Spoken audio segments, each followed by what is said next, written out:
There it goes. Hello, everybody. Welcome to dboTV. Are you tired of getting shot in the back? Are you tired of finding a friendly grenade resting at your feet? Are you wondering if Destiny's going to have friendly fire? I don't know. Let's talk about that this episode. I've got a couple guests coming on. Hopefully, a couple guests, at least one. And we're going to talk about all things Destiny. Some news, some friendly fire, and we'll probably wrap it up with some Bungie trivia. So if that sounds good with you, let's get this thing started.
Welcome to dboTV.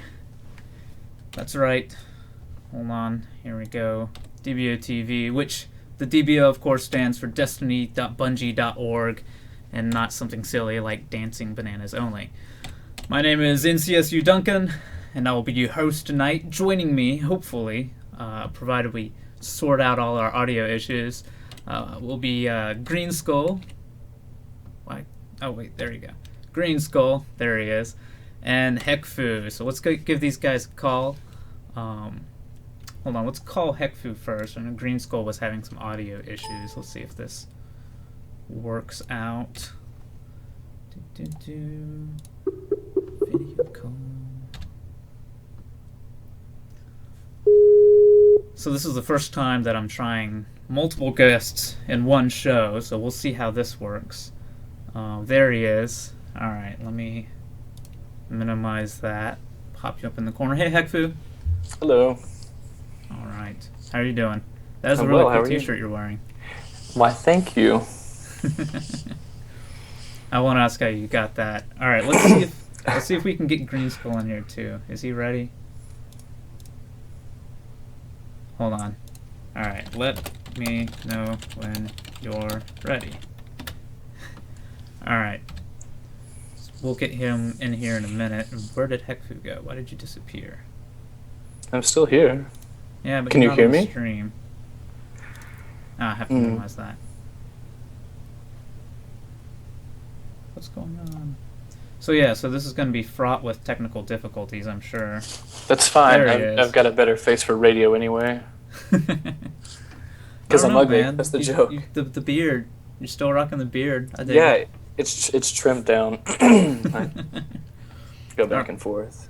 All right, so I think Greenskull's going to join in eventually, but this is Heckfu, everyone. This is one of my friends from, I guess, from Halo Gaff, or you're going to claim HGS. That's something that I want to go into. Yeah, Halo Gaff is that's secret. fine The with me. Neo Gaff, site is varied in its many select groups. But anyway, I've known you for, I don't know, a couple years now. We've hung out at least 2 PAXs. Yes. And interacted on the forums for longer than that.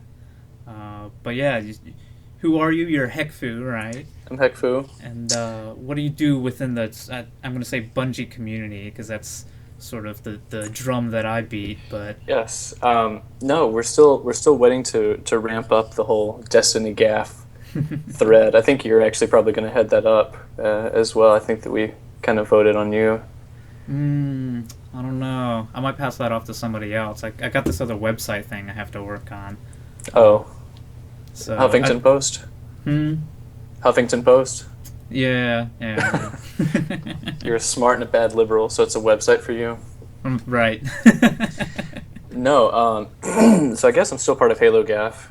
I lurk your forums a little bit, but it's a pretty well tight community, so it's hard to break in and really find your place. I'll have to fix that. No, it's your fault. Yeah, it's totally my fault. But yeah, I mean, Halo Gef is still a thing, and it will still be around. We'll have to see how Halo 5 starts looking when that ramps up. As soon as we know more than just Master Chief wears a cape. No, and sorry, my room is so plain. I don't know if or if anybody else has seen, but Alabama had like a freak snowstorm today, and my house has become a refugee camp. So I'm taking refuge in my my own guest room. It's crazy. Yeah, I saw the pictures being tweeted out of the absolute chaos in the streets out there. Like tens of thousands of cars have wrecked or are stranded. That's crazy. It's ridiculous, but here I am, But you're dedicated. You walked uphill through the snow to get here, right? Did both ways. both ways. Did you have to walk? You had to walk out and back to go through the snow, right? 'Cause I left my house and I was like, shit, it's back inside. Forgotten everything. Can I cuss? Did I just break it? Yeah. No, you I'll can try to cuss. keep it This clean. is fine. This podcast or show or whatever. I'm shooting for whatever the rating Destiny will have, which I think is an M rating. So as long as we don't trend into AO territory, I think we'll be all right. All right. But anyway, so I guess just to really quickly start off, get to know you a little bit better. I had a couple questions. First of all, what games have you been playing lately? I have been playing. So I got an Xbox One and PS4 just because I've been working a ton lately. So I've channeled my overtime into that. Double dipper. That's all right. And I've been playing a lot of FIFA. That's probably my favorite game right now, and Battlefield 4. But lately I've gotten roped into the whole Dota train, Dota 2, and it is kicking my butt. But I'm having a really good time. That's dangerous. That takes a lot of investment, doesn't it? In terms of learning all of those systems. Yeah, so I've put in probably 70 hours into Dota since I've started, and I'm still terrible. Like, I've never seen a game with this kind of learning curve before. That's crazy. But it is pretty cool. It sounds like it's a really neat game. It's one of those things. It's like I wish I had the time to learn how to play an awesome game like that. Because all the people, you, Tashi, everybody else that I talk to that plays that seems to really enjoy it.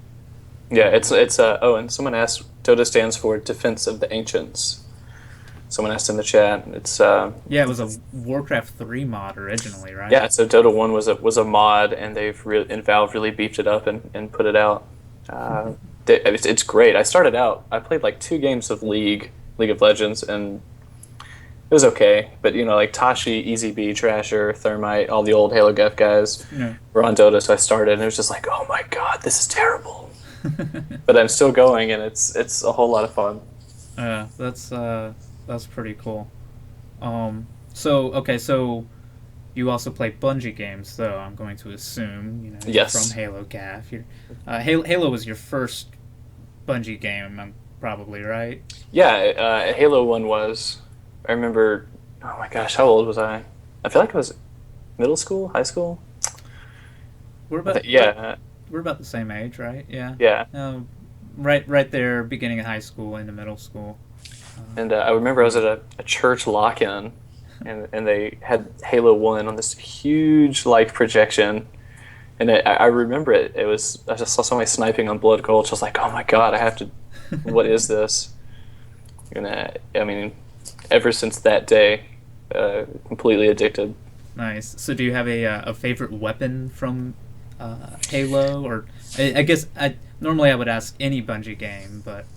Yes. I feel like I'm going to get in trouble if I don't mention 2 weapons. Okay. So the Halo CE pistol. And the Needler.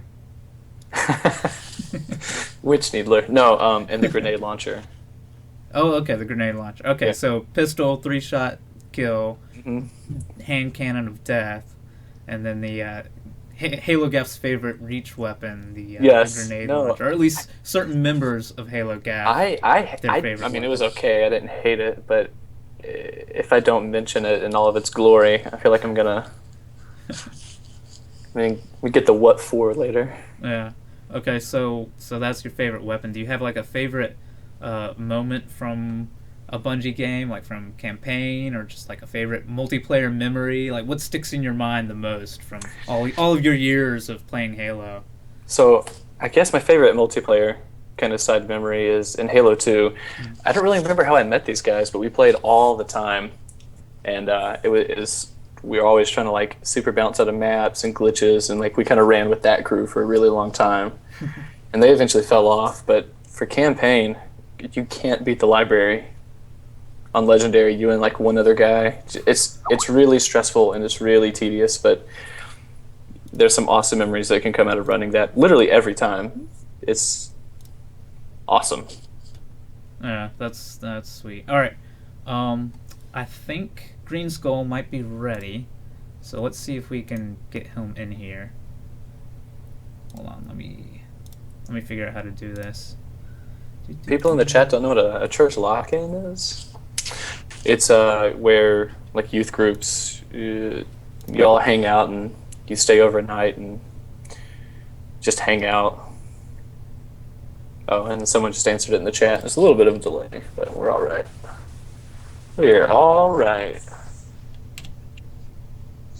All right, let's see if. Reloading in. Okay, Yeah. we can hear you and Hello? see you. All right, Yes. there we go. There he is. Hey, Dan. Oh, I had to accept to see you. How's it going? Right.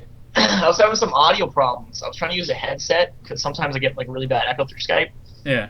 and it didn't work. I have no idea what's up. But One thing about I know you've done live streams before, so I'm sure it's not the first time you've run into technical difficulties, and I'm definitely not the first time I've run into them here either. So that's perfectly fine. All right, let me see if I can do this.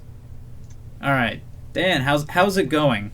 You're I'm wonderful. I am wonderful. How are you? I'm doing great. So if for you watching at home, if you're not familiar, this is Greenskull, Dan Hamill.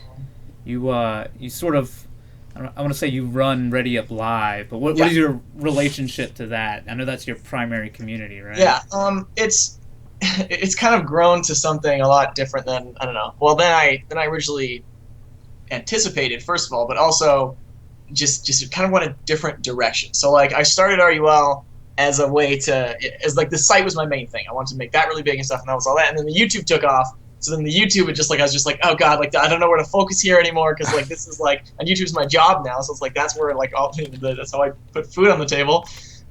So it's the balance between what I want to focus on and stuff is hard. So now it's really like RUL has such a big team now. It's like 16 or 17 or something people now, and everyone's just we all just do it just for the fun of it and just the love of it. So I'm glad they're all there because I'm not I can't micromanage all that stuff anymore because I'm working so much on the YouTube. Yeah, it's pretty crazy. It's nice that there are no YouTube problems to speak of either. No, it's dandy. Absolutely, absolutely dandy.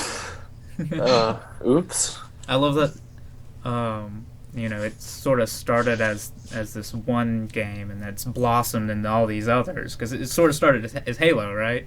Yeah. Halo was, and the thing is though, it's actually whenever I think about this, I got to credit Bungie more because they're the ones that started the first time I made like a Halo Rube Goldberg, and that Bungie posted it, and I was like, what? I'm on the front page of Bungie, like best day of my life, and it got like I don't know, 5,000 views or something, but that was huge because I was only getting like hundreds of views back then, and I was like, oh my god, this is awesome. And then sure enough, the next one's got like 10, 20,000 views and then like 100,000 views just because Bungie was posting them, and then Bungie kept, like when I was putting out, kept posting them. So like Bungie, while it was Halo, yes, and Halo will always be like my main game.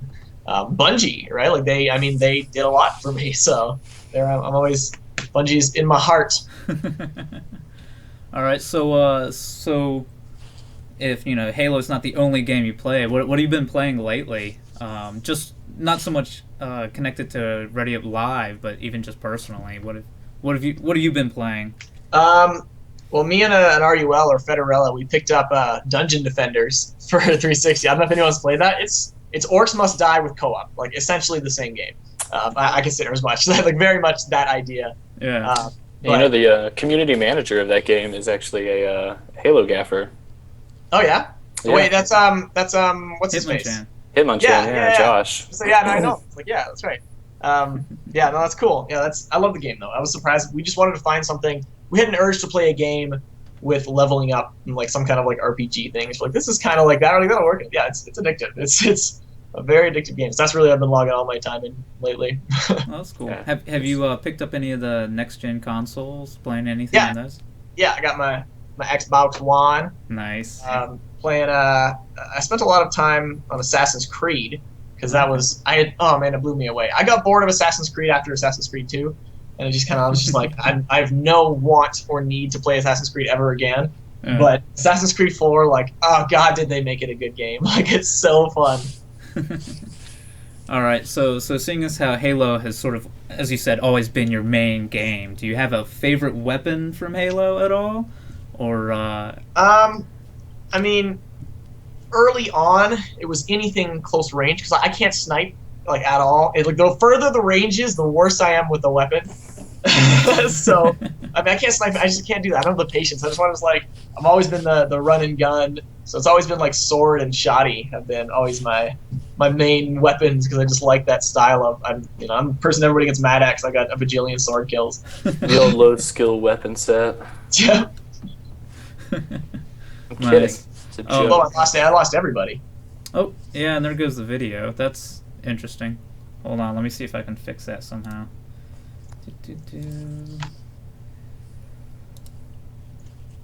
Oh, this is fun.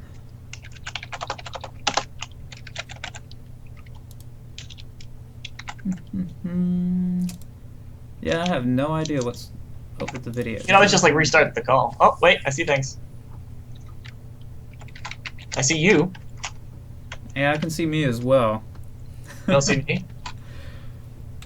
You don't see me at all? Good, because I'm completely naked right now. Yeah, you're still just the... Oh, put clothes on! Put it clothes on, quick! Halo 3 Quick. Master Chief. There's Heckfu. Heckfu's back. How come I'm not back? What Dan, is this? click I the gotta turn video it on. button. Hey. Yeah, for There some we reason go. my video was turned Alright. off. So yeah, so I had no idea where that came from. We did it. We're heroes but we of the seem to have internet. fixed it. Thanks for tuning in. So yeah, for those of you watching at home, again, please bear with us for any technical difficulties. This is the first time I've done, multiple people on video.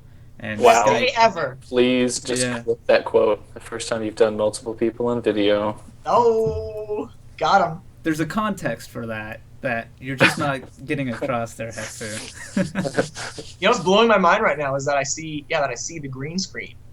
I'm not used to seeing. Yeah, they were scenes. pointing that out in the chat, and I've sort of let my guard down and let people see beyond the Let Seeple pee. beyond the veil. Blah, blah, blah. Let people see beyond the veil here. So yes, I'm not actually on the Long Night of Solace Corvette from Reach. I'm actually sitting in front of a green screen, LOL. talking to Greenskull. So. LOL.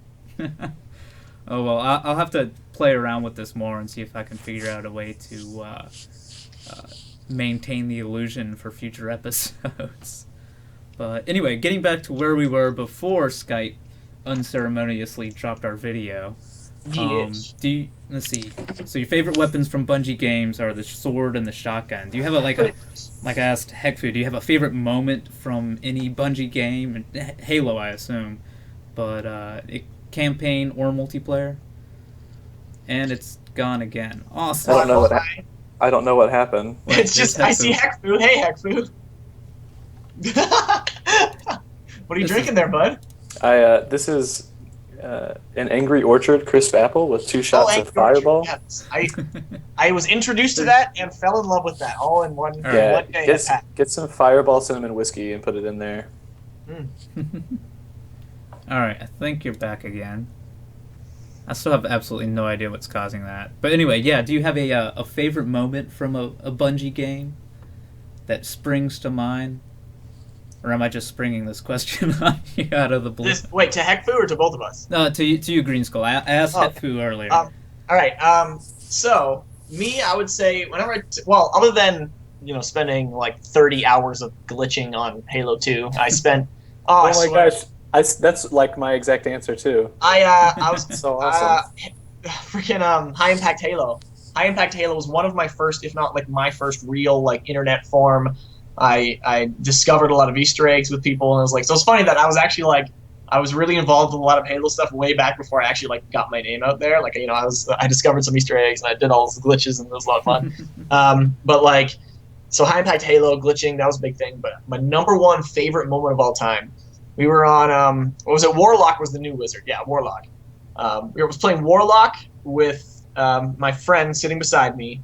We're game of Oddball, and we were just getting trounced by the other team. Like, they were literally about something like less than 5 seconds away from winning. So I think it was literally like 2 seconds from winning, and we killed them. We're like, but we only had like 3 points on the board, and we're like, frick, what are we doing here? And we somehow managed to pull out a victory, just running like the whole time, going like, "Oh no, you get the ball! I'll pass them!" We were just yelling the whole time. There's no way we can win this, and we won it. And it was like, that was never again will a game like that ever happen in my history. Like, it's just too good, and it's gone, and it's back. Stuff like that always makes you really glad that, you know, Halo 2 had voice chat. Speaking of voice chat, at least our voices seem to be consistently staying.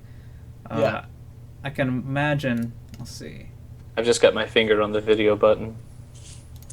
There we go. Huh. I imagine it could very well be Skype complaining about my bandwidth, because I am streaming at 720p and trying to do a video call at the same time. I should probably like pick up a controller and see if I can play Halo. But so anyway, I guess let's dive into some Destiny news real quick and keep this rolling. I just wanted to like really quickly step through the past 2 weeks. Actually, I missed doing a dboTV last week, so just a quick run through. I guess let's go to here. So, no, wait. There we go. So yeah, so there were 2 breaking in articles posted to the Bungie.net front page. We had Andy Xiao, who is a generalist on the Spec Ops team. He's responsible for like modeling, texturing, rigging, like all kinds of different things. And the interesting thing about this guy is that he worked on Halo Reach, and then he left Bungie to go work at Sucker Punch on Infamous and Infamous 2, and Infamous Second Son. And then he came back to Bungie, and now he's working on Destiny. So you should check that article out. There are other breaking in article to come out recently was John Favaro, who's a production engineer, and as he describes it, he helps more people get more done, sort of a fix-it man in terms of removing obstacles from other Bungie designers' path. And John also works with the investment team. There were a couple community focus articles that came out these past 2 weeks. The first was Dado Does Destiny. He's a pretty cool YouTuber. And also My Name is Bife, who you might hear on Guardian Radio, and he also does this video series called Inside Destiny. So check out those articles if you're interested in reading more about some of these YouTube guys, these YouTube people. They're wonderful. They're wonderful, wonderful people. And probably the coolest thing, I think, to come out in the past 2 weeks was the Bungie podcast January edition. It was recorded back in December, but this was probably one of my favorite Bungie podcasts yet, at least the new era of Bungie podcasts in the recent year.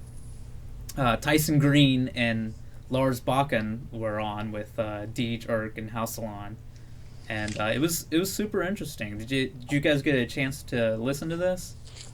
I unfortunately have not listened to this one yet. That's been on my list. It's on my list. Oh yeah, definitely make sure it stays on that list. I'm reading up about it though right now. Because it's really cool. Tyson talks about investment in Destiny, and the video keeps crapping out. LOL. I'll come back. You can't get rid of me. Yeah, I can't get rid of you. I don't know what's up. But anyway, Tyson talks about investment in Destiny and how it's more than just building experience points. And then Lars comes on and talks about sort of balancing competitive multiplayer and just balancing Destiny in general. It's really interesting. Yeah, you should definitely set aside some time to listen to it if you haven't. But anyway, we also got 2 Bungie weekly updates. So I'm sort of merging these together. just to get through them as fast as possible. Last week we got a bunch of new screenshots. Deej just sort of dropped them in the weekly update. They're the same screenshots that they gave Game Informer earlier, so if you got that magazine, they might look a little familiar. But, we've got this awesome shot of Mars. All these screenshots are from either Mars or Venus. But I love the dunes here. You've got that really tiny little hunter there in the background. Let's see what else we got. Mars at night, really showing off the day-night cycle. Couple Cabal. These next three shots, we've got, it looks like it's a progression from the same sort of encounter. You've got the character and who I'm not sure what class of characters this perspective is from, but that's definitely a hunter on the side there, but battling some Cabal on. I think that one shot there where he's kind of leaning to the right and like reloading the gun, looking at the blur and like the flares. Oh, that looks nice. Yeah. I've always been the most excited about first-person shots. Like since Halo 2 was first teased, and was like, okay, great, show us the cover, show us. And when they show us that first-person screenshot, you're like, oh, look at the radar, look at the, like you just that's always. It's the scene I was like, that's what it's gonna look like when you play Destiny, right there. Yeah, yeah. It really lets you feel like, oh, this is actually what the game is gonna look like. This isn't just bullcrap, Yeah. Like maybe the resolution of the picture and the resolution of your TV might not be the same, but at least this is giving you a good idea of the visual makeup of the game. So anyway, just to blaze through the rest of these here, we've got. I'm pretty sure this is Venus. A couple shots here. I really like the sort of tide pool there of whatever weird Venusian chemicals those are. Some action shot fighting against the Vex here. This one's interesting. It looks like a sort of subway kind of airport area, but on the glass on the top, it definitely looks like it's raining, which will be interesting because we were promised rain in ODST, but never quite got it. Let's see. There we go. Video's back. Let's see. Here's another shot. This one came from the more recent weekly update, showing a trio of Guardians sort of in that same spot, fighting some Vex. This is the Vex sort of fortress monument, whatever the heck that is. This shot, I'm terrified by whatever that is floating in the background, that enemy. I'm not quite sure what to call it, but it just... the same one you're looking at. Oh, yeah, that thing. Yeah. That's fun. What do you think about that, Greenskull? I call it the Floaty Maboo. Sounds good. That's if it's anything like that, I've won. I've called it. Floaty Maboo. If this was an official Bungie production, then we would just have locked, the name for that. Look at him. That's what he is. It's obvious. But anyway, a couple more shots showing combat, and that'll pretty much do that. So in this week's, I would say this week, but the more recent weekly update, Deej sort of dropped this nice little sentence in a paragraph where he was describing the game. He said, maybe you're anxious to finally grip an exotic weapon right now and blast your way onto the bow of a fallen ketch. And I think that's the first time we've heard anyone refer to the name of one of the fallen aircraft. I assume it is an aircraft. Maybe it's actually a boat. But I was sort of surmising that maybe the catch is either that really small drop shit that drops off the spider tank in the E3 demo, or maybe it's the really big shit that drops off all of the drop ships. But whatever that is,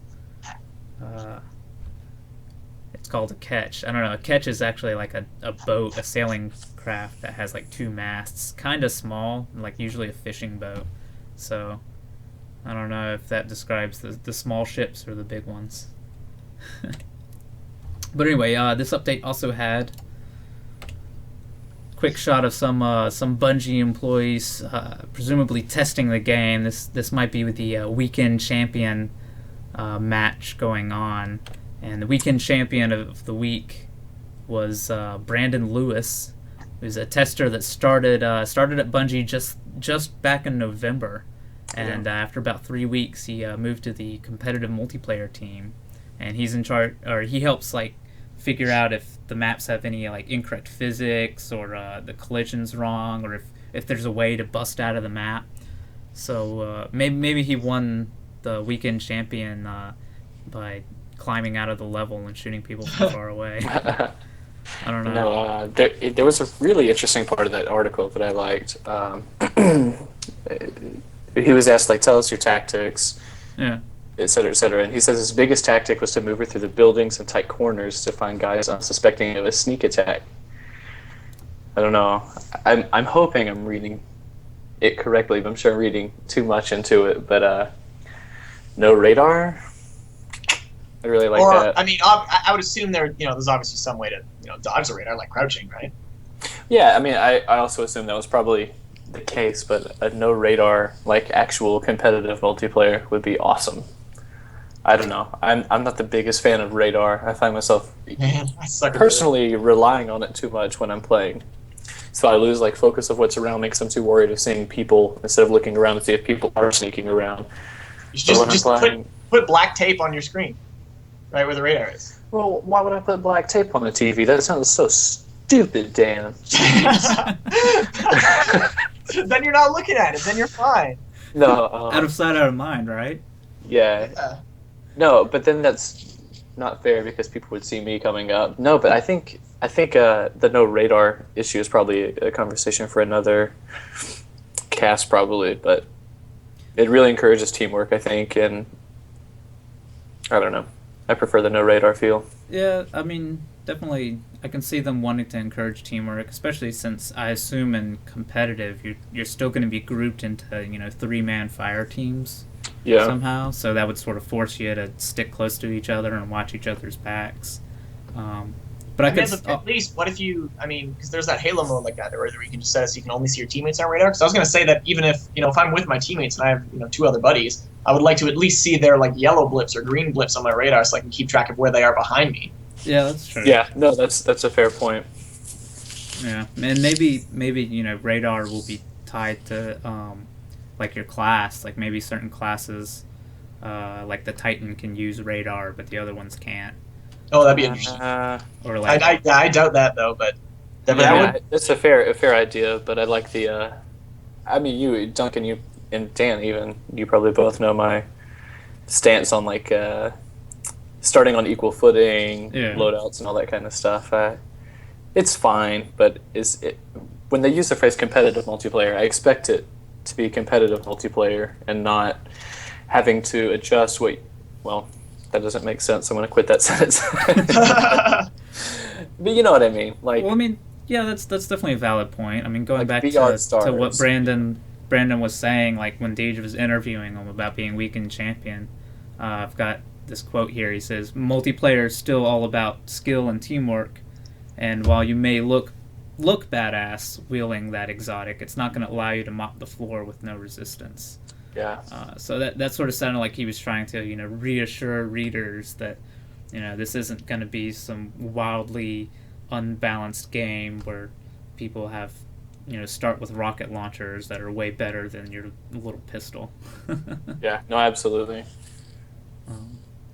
But anyway, so yeah, that pretty much wraps up the actual weekly update stuff. Moving on to the sort of Bungie mail sack that Deej appends to each one of those. There were a couple questions that I thought were interesting. First was from Captain Scurvy, who asked, how extensive is character customization going to be? Deej's answer is deep enough to make you feel like a unique snowflake, but not so deep that you'll need a database powered by a distributed network of cold fusion nanocomputers to manage it. So that's a pretty vague answer to tell the truth. But I don't know. It sounds like customization in Destiny is definitely going to outclass anything that we've seen in previous Bungie games, especially Halo. I'm gonna be so green, it'll hurt. No, we saw in your show a couple weeks ago when you were like flipping through player cards and it showed people, like, it showed, like, the one guy with the Vex-ish helmet and all that kind of stuff. Those all looked super varied. I felt like it on previous... There definitely seems to be more of a diversion between like different armor pieces compared to like all of the armor in Halo. Like all the different Spartan armor looks generally the same. Yeah, from afar, you really... I mean, it is pretty standard, I guess, but this... I don't know, even something as simple as the addition of, like, the hoods or whatever people were wearing. Yay! My video. Hey, Patty in the chat, I see you there. Can I have a cookie? Can you just give me an internet cookie, please? That'd be nice, that's it. Carry on.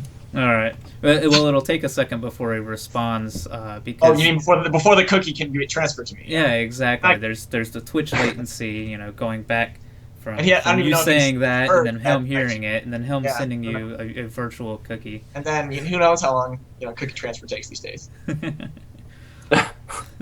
So anyway, let's see, what else did we get? Oh, thanks. Somebody asked about coffee at Bungie, and Deej sent out this nice picture of the Bungie coffee robots. Oh my gosh, Dan. Really? Is that what we're resorting to now, Greenskull? Hold on. Dan, can you send me some alcohol? Yeah? Boo! Thank you. You're welcome, man. I've really typecast myself. Are you guys actually like in the same room and I just don't know it? Is that I what's wish. going on here? Jeez. Oh man.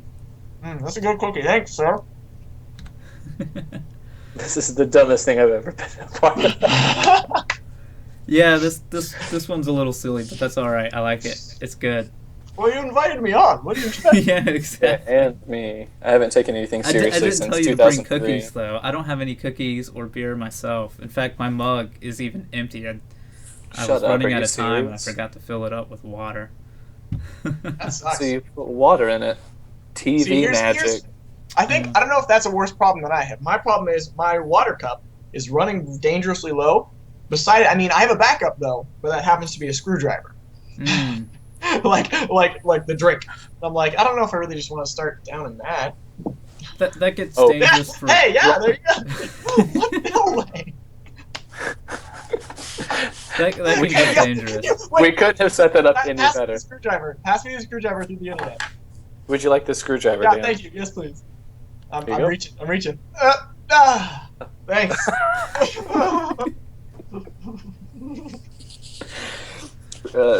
This is the last time Duncan's going to invite us to do anything. Now that's magic. And what do you know? Skype seems to have stopped working completely, and both of those guys are gone. I don't know. We'll just continue on with that. There was too much transfer. Oh my goodness. Man. Yeah, I don't have any props here. What are the chances? That's how close yet so far me and Heckfu are from each other. Is we both have a screwdriver on our desk. You both just knew, right? He'll never know we've been planning this for weeks. Yeah, dude, I hear the podcast is coming out. We gotta do something crazy. Do you have a screwdriver like the drink? No.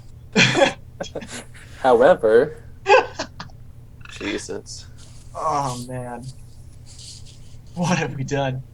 All right, so what's this about again? This is about Destiny. Damn it! You leave your screwdrivers at home. Wait, you are home. You leave your screwdrivers somewhere else. People in the chat are saying it's the best dboTV Yeah, ever. so get on our level. Someone shoot me another cookie. Come on. All right. I'm good. We haven't even gotten to the main topic yet. Right.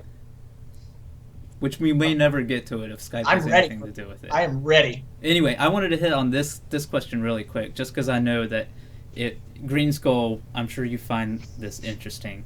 Yes. Hold on, let me adjust. There we go. So Icarus XYZ asked, will we be allowed to make gameplay videos in the beta? And Deej says, sure, go nuts. And then he's got a whole paragraph of nice words. But, I thought it's pretty nice to get confirmation that we'll be able to make videos of the beta. I know, Dan, you especially were being a prolific YouTuber yourself. That's always a sensitive topic, right? Yeah, I mean that's good to hear. That was something that was I was concerned about that, just because it's the beta mainly. Yeah. Like the whole idea, I don't know, maybe they've never really done it in the past, but it's who knows, right? Who knows if Activision, right? Like I don't know where it could have gone. So that's good to hear because like that's my main thing. Like I've definitely, as you probably noticed, I've started dropping a little bit in the Destiny news and like left it up to like more console and stuff like that. Because I've been focused on a lot of other stuff, a lot of stuff going on. But for me, that's I'm gonna make up for all that lost time when it comes to gameplay videos because that's really my thing. Like that's really what made me and what I'm able to do with that kind of stuff. So it's cool to hear. Yeah, that is pretty good news. There was a recent alpha test of a game that I participated in that oh gosh, can't even talk about. But you weren't allowed to do anything from it, which was silly. But especially since there's a beta upcoming for said game next week. So hopefully people will be able to make videos. I still from don't know that. what game you're talking about. Lips are sealed, man. Oh well, I'll never tell. But Elder Scrolls. Yeah, exactly. Halo 4. Now I wonder, the question here was asking about making gameplay videos. I would assume that translates to streaming gameplay as well. But I guess we'll see when the beta gets closer. Because I definitely, if streaming's allowed, I'd definitely like that into dboTV somehow. Although, again, that would require more bandwidth that I probably don't have. Well, you could just do like a digital Skype audio and then have everyone be in person via the game, right? Like everyone just stroll up with their big old armor. Yeah, that's true. That would probably work. But anyway, all right. Let's see what else we got.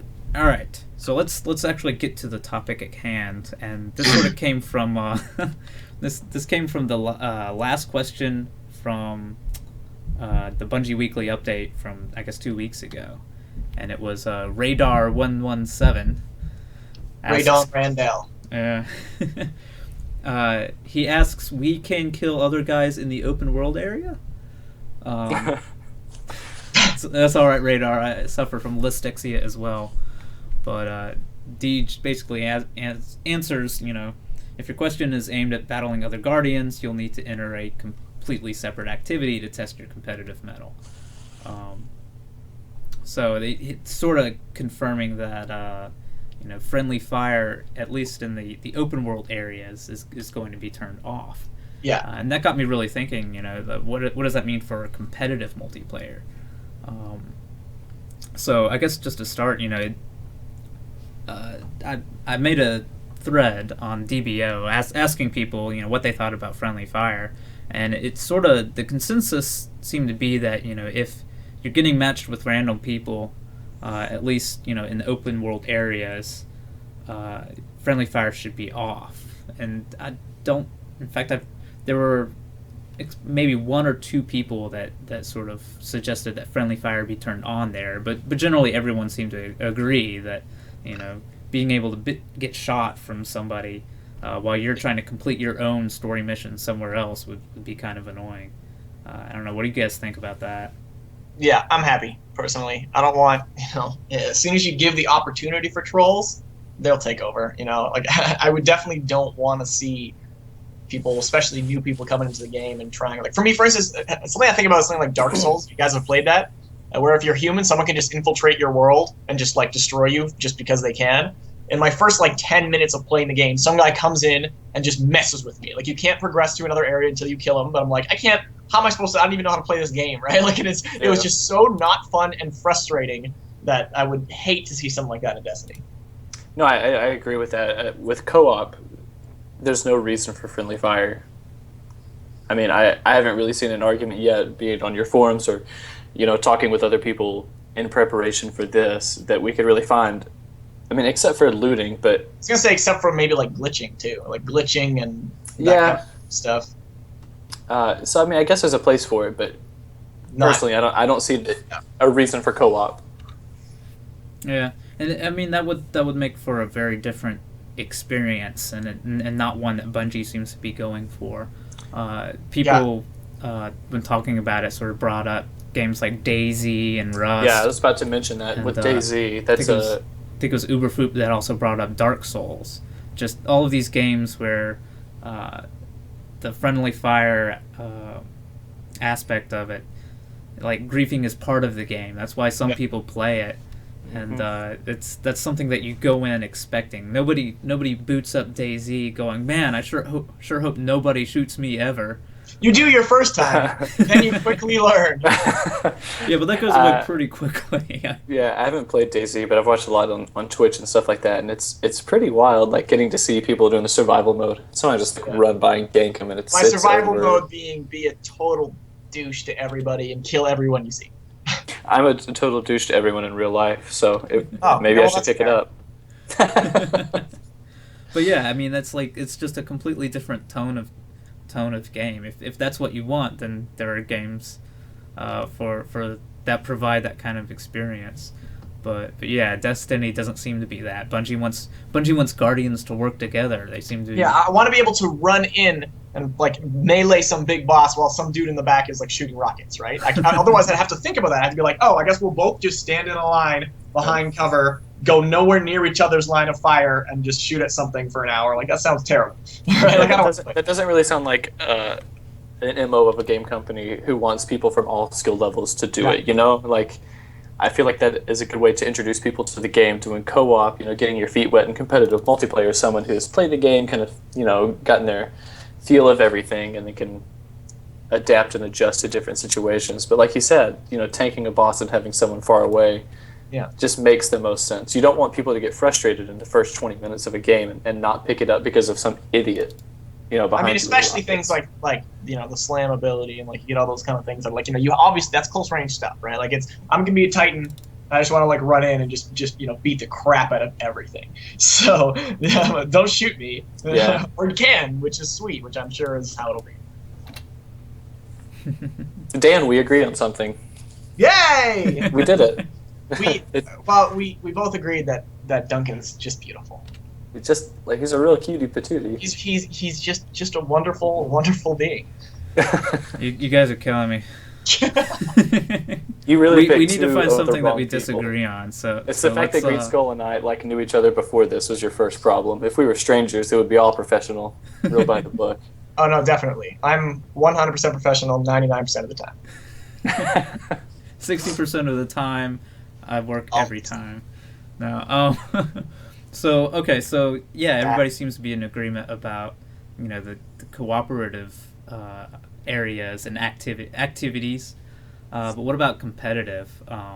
So that thread on DBO I started with 2 quotes from Murphy's Laws of Combat Operation, which are friendly fire isn't, and the only thing more accurate than incoming enemy fire is incoming friendly fire. So what are your guys' opinion on competitive multiplayer? Like, where do you stand I'll on leave having the floor friendly to fire Heckfu. on or off? I want to hear what Heckfu has to say regarding hurting teammates or whatever, because we'll see. Friendly fire should be on almost 100% of the time. You can't consider something competitive if you're able to do, someone brought it up, like hide behind a box while someone's spamming rockets at your feet, killing other people. That's not competitive. That's finding a way around what should otherwise be a non-competitive atmosphere. Competition and competitive multiplayer includes complete map awareness, situational awareness, and team awareness. I mean, those are 3 things that you can't get around for it to be technically competitive. I hope I'm making sense. How does the ability to kill one of your teammates or not affect the other people's ability to kill your teammates? Say more things. Because you seem to talk about how you could find some way to manipulate the system by hiding behind somewhere, but it doesn't matter if the other teammates they will just kill you. They don't have friendly fire on your team. Right. But how does it benefit your team if you can just spam rockets and there's no negative penalty? There should be a penalty. You run out of rockets and can't use them on your enemies. Oh, well, that's a silly argument. That has nothing to do with what we're talking about. Oh my gosh, wish you'd run out of rockets. Well, obviously, seriously. That's why you don't spam rockets, because then you won't have friggin' rockets anymore. I'm not No, just going to shoot a wall. But you shouldn't be able to spam rockets because you have a teammate in the area. There's nothing competitive about having somebody tank you with a sword running up to somebody, and if you can't complete the job, we've got someone else with rockets. There should be a complete benefit and risk scenario for every encounter, in my opinion. But that also just brings up the whole, for me, I mean, I don't know, it's one of those things that I completely see both sides of this. Like, you're absolutely right. Like, I agree, I see where you're coming from, and I agree with that. However, and then if we talk about what we were saying before, where we have someone like a Titan and I'm running in, we have these close combat scenario where I'm running in and I want to punch someone and I want to slam them without fear of my buddies messing me up with them, like with sniper shots and stuff. They're just gonna hold back, I guess, while I'm doing my melee stuff. Like, that almost discourages me from wanting to do a run and gun, slam everybody kind of gameplay. Yeah, but I think knowing beforehand what is and doesn't work will kind of guide your gameplay. Oh, no doubt. Like, that would as both directions would. Yeah, like, definitely. Both ways you would just play differently. But I feel like it kind of discourages team play if there is an absence of the friendly fire.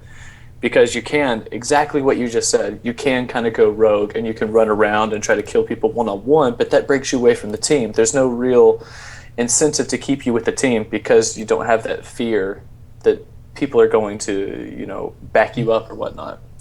That brings me to, so I wanted to pull a couple quotes from the thread, from points that people made there, and one of our members, Bjorn, said, in multiplayer especially, territory control is often the deciding factor in a skirmish. You shouldn't be able to stick the guy with a shotgun on the staircase kill zone while the rest of the team spams grenades from 50 feet away.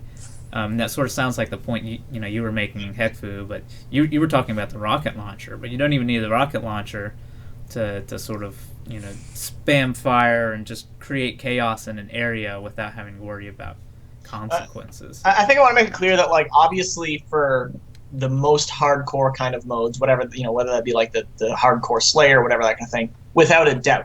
But I think potentially there would be some modes that just happen to play better with that friendly fire off, like some kind of more. I doubt main just like Slayer kind of modes. I think more of some kind of objective modes might just function better with, for all we know, we haven't played all these crazy new Destiny modes. Yeah, for sure. I feel like there's obviously there's got to be something out there that would even change it to make it slightly more fun experience. Yeah, and I think Call of Duty, honestly, the old Call of Duty is not the new one where you can jump in, but in the old Call of Duty games, you had to kind of progress through the core game types, and that included things like radar, for enemy fire showing up on radar, and there was no friendly fire. It was a very safe way. It really, and then you learn it, and then you're forced to. Yeah. And when you got to like with World at War and I think Black Ops 1, even once you got to level 17, you unlocked hardcore, and that was for people who really wanted to get that team aspect. The more, I'd say, more competitive. I don't know if that's just an opinion, and it included things like no radar, no enemy fire on radar. And then it included friendly fire. But the way friendly fire works in that kind of situation is the bullets bounce off of the enemy and hit you. That's awesome. Yeah, so it has its place, but the Halo way of friendly fire, I much prefer. If you kill somebody, they have the option to boot you off the squad. Like, get rid of the dead weight. Because in Call of Duty, if you're spraying, it accidentally hits teammates sometimes and it fires back and it's unintentional. For better or worse, you still pay a penalty. For Halo, you get that penalty, it kills the guy, but you get 2 or 3 times before you have the option to get booted. That raises an interesting point, because I think there's a lot of potential for Destiny to be a lot more fast-paced, close, a lot of melee, a lot of bouncing around each other. There's so much more chances that someone's going to fire a straight thing, or I'm going to slam right when my buddy comes behind me and kill him, and then he gets the option to boot me, and I'm booting the game, and I'm sitting in the lobby with a tear in my eye. Yeah, right? No, and that's the hardest really part to reconcile within myself, is seeing these things like the super abilities and, like, what is it called, a Nova Slam or something? Duncan, help me out here. Nova Bomb. Nova Bomb. If you come in with one of those and your teammates are there, how is that? I mean, that helps in a team fight, but that is completely detrimental. So when is the right situation to use that? There's not really one. If there is a friendly fire, it'd be a penalty for committing that friendly fire. Yeah, what's the point of having it if you can't use it to take out a wave of enemies? Honestly, that's my main thing when I think about the whole friendly fire thing. Like, I would agree 100% in like every way except for all these abilities and these sliding, right? What if you're sliding and you go so fast that you boost jump and you quickly go somewhere else where your teammate didn't think you are and you explode, right? And that's the main thing that makes me go, you'd be a lot more cautious of a player. I'd rather just like run and bounce and like make it more of a Quakey kind of experience. That's definitely where, just straight up comparing Destiny, Friendly Fire in Destiny versus Friendly Fire in Halo. That comparison breaks down.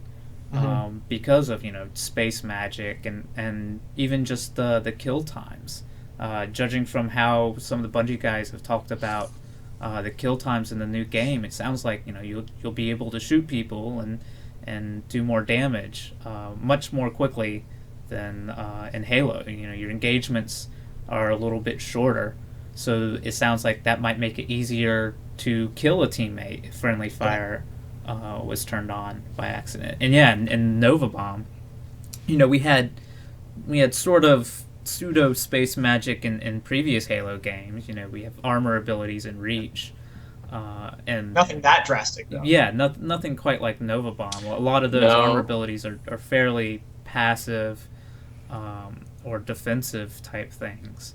But yeah, we're watching Destiny videos where people are hurling around giant glowing balls of death.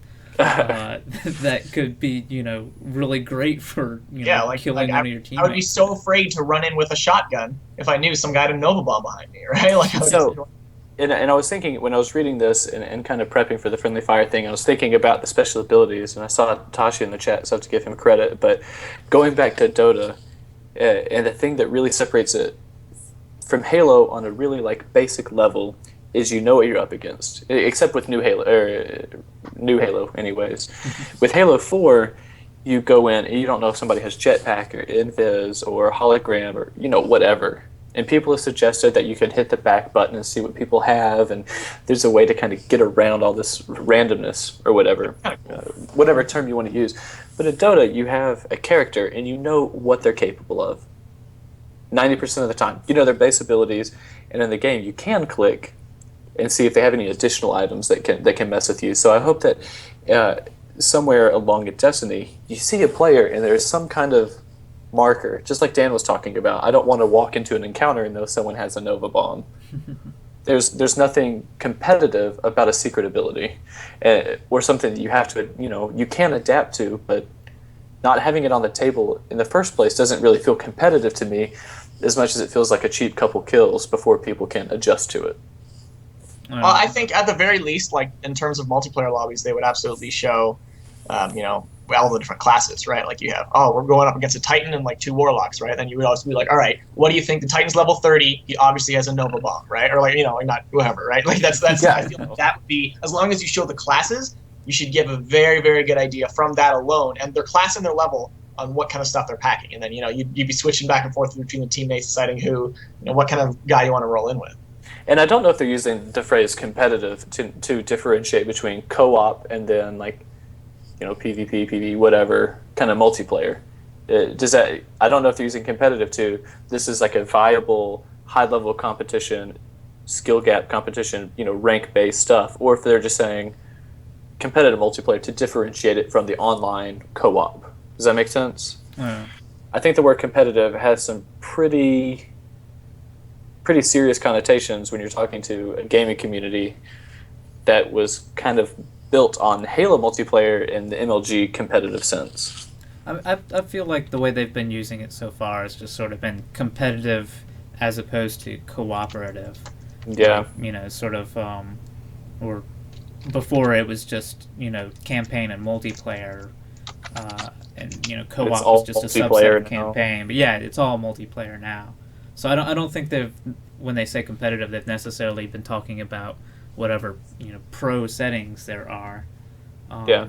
But one thing I wanted to bring up was that I think it's important to have some certain level of consistency across modes, or even within those modes. One quote from the forum thread I wanted to pull up was from Halo Gaffer, The Outer Limits, who says, if friendly fire is off in one arena and on in another, it leads to an inconsistent learning and play experience where, bad or rather lazy habits are picked up in campaign, and then they're brought into the competitive arena, where things are potentially different.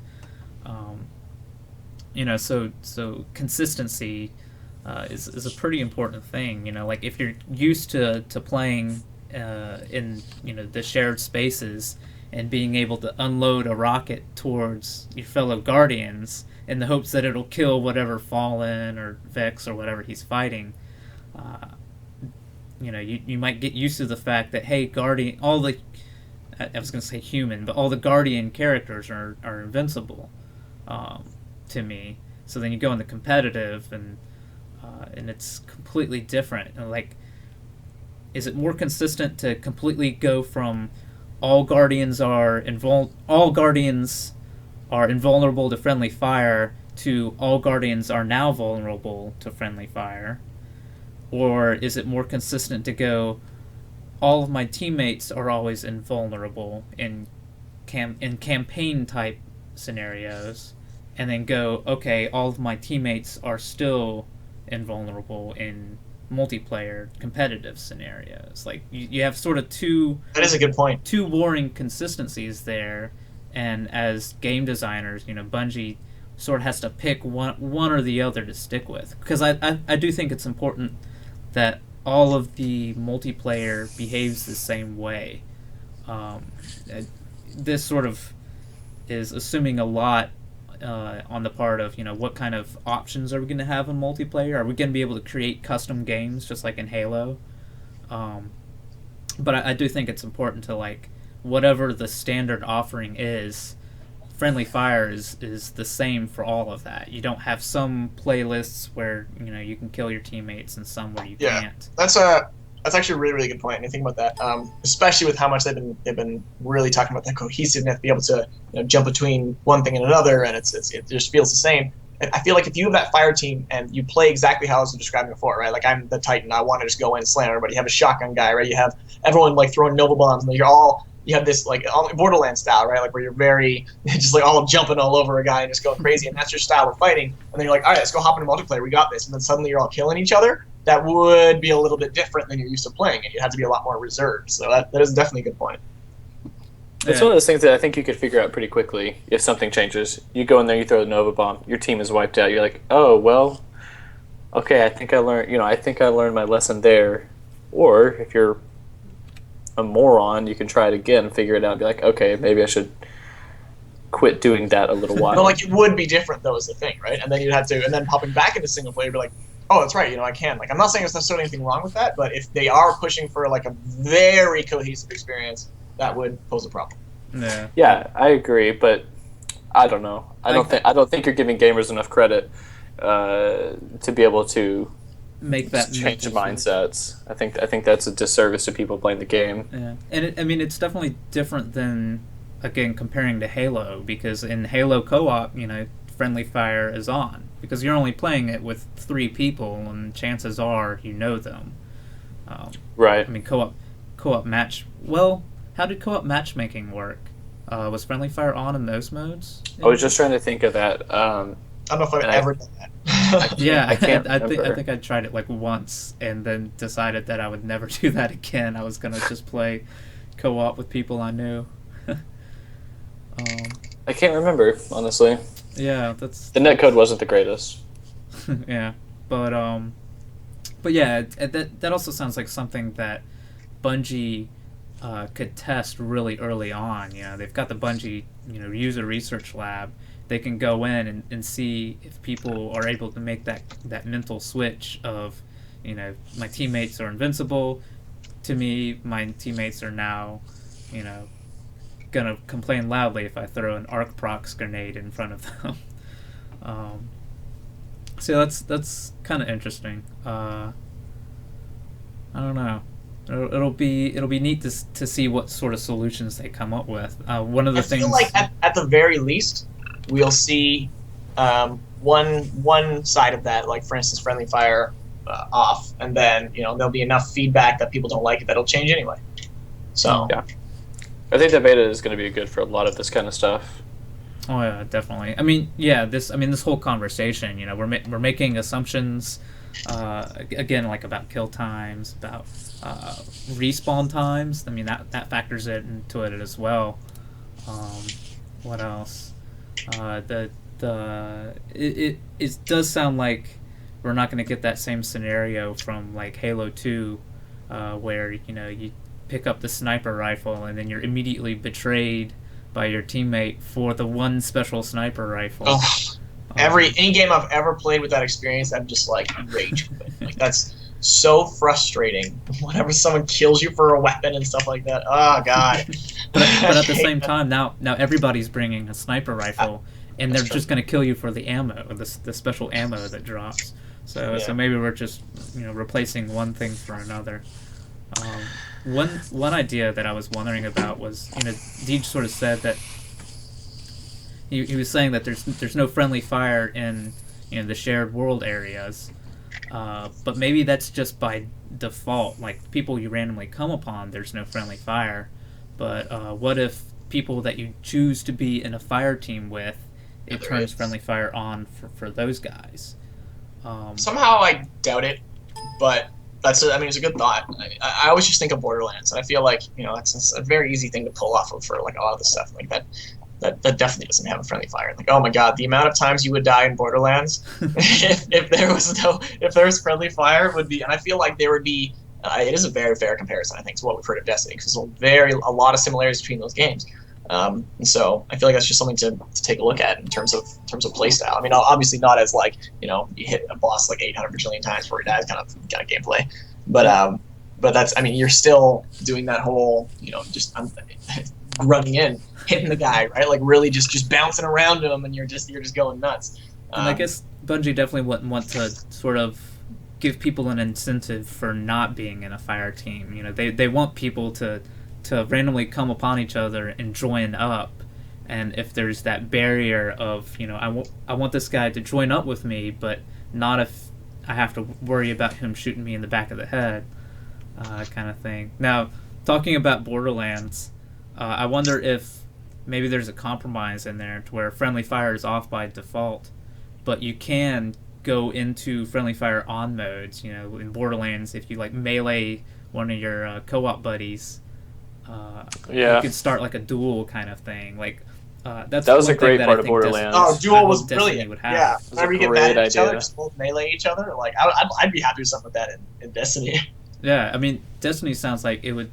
It's fun in Borderlands, but you're still only going to be able to duel with whatever people you're playing co-op with all the time. In Destiny, if you can just like randomly pick an area in this huge shared world, you're walking around Mars and you just happen to come upon somebody, and it's like, hey man, let's throw down right here. Pistols at dawn, 10 paces and turn kind of thing. Yeah, that would be really cool, and that would be perfectly acceptable place to have, I guess, friendly fire. But that leads to griefing and stuff like that. This seems like it's a much more open game, and it has a lot more chances for meeting strangers, and if you're just constantly trying to do something and people are meleeing you. But as long as you don't melee back, it's not initiating it. I know, but the grief potential is just astronomical. I couldn't imagine playing Borderlands. I couldn't imagine playing Borderlands 1 like that. I can't imagine playing Borderlands 2 at all. Oops. Like tricking somebody into initiating a duel with you. Like just getting frustrated and, kind of doing it back. I don't think it's a problem. I don't think that's a problem at all. I mean, I've logged probably more hours in Borderlands than like most games I play, and I think once over hundreds of hours have I accidentally gotten a duel with someone because I play with friends who that's what they do, right? They try to get you, knock you off edges, and like they try to do that stuff. Never been bothered ever. Like it doesn't happen.